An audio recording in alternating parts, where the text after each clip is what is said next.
सीताफल मंडी नाम के गांव में एक ढाबा था। वहां का फायर चिकन सिजलर बहुत मशहूर था। कढ़ाई पर रसोईया चिकन के टुकड़े तलता था तो उसमें से आग की लपटें निकलती थीं।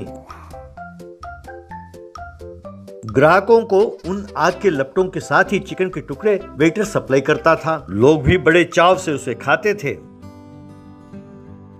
उसी गांव में मुन्ना नाम का एक चोर था।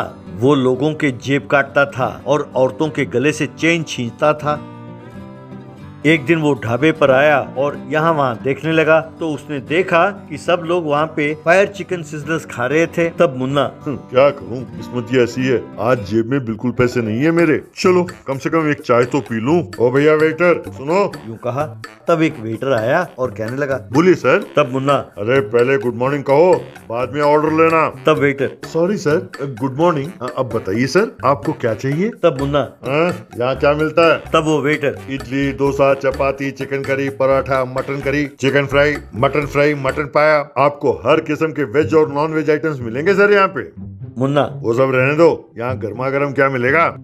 तब वेटर, साहब आपको गर्मा गर्म चाहिए हो तो चूल्हे में से जलते हुए कोयले लाकर दे सकता हूँ साहब, और नहीं तो क्या चाहिए बोलिए साहब। तब मुन्ना, अरे बाप रे, इसकी अकड़ तो बहुत है। और ठीक है, जाओ जरा गर्मा गर्म चाय लेकर आओ। तब वो वेटर, चाय पीने के लिए इतना नाटक कर रहे हो हाँ? कहकर अंदर गया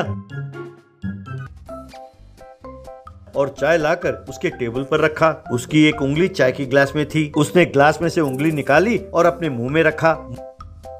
मुन्ना, कमीने, अरे तुमने चाय के ग्लास में अपनी उंगली क्यों रखी। अरे कमीने, तुम्हारी अकल कहाँ गई।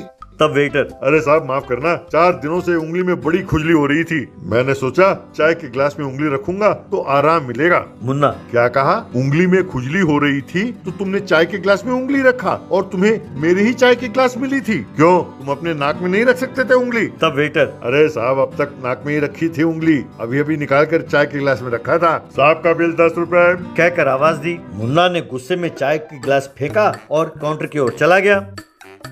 वहाँ से उसे कुछ बदबू आ रही थी। मुन्ना अपने नाक बंद करते हुए, अरे भैया क्या तुम ही यहाँ ढाबे के मालिक हो, ये क्या बहुत बदबू मर रहा है। तब वो दुकानदार, अरे साहब 4 दिनों से गैस का प्रॉब्लम है। तब मुन्ना, कमीनो, अरे वो अपने नाक में उंगली रखता है और तुम्हें गैस प्रॉब्लम है। अरे ये कोई ढाबा है। कहकर उसने 100 रुपए का नोट नीचे गिराया। जैसे ही ढाबे का मालिक उस नोट को उठाने के लिए झुका, मुन्ना ने गले में से जितने पैसे मिले सब लेकर वहाँ से भाग गया। कुछ दूर दौड़ने के बाद मुन्ना रुका और अरे वाह, आज तो मैं उसेन बोल्ट से भी ज्यादा तेज भागा हूँ। गुड गुड कहकर वो पैसे गिनने लगा। अरे ये क्या, इसमें तो सिर्फ 40 रुपए हैं, यानी मैंने 100 रुपए गिराए और 40 रुपए चुराए। हे भगवान, ये क्या हो गया।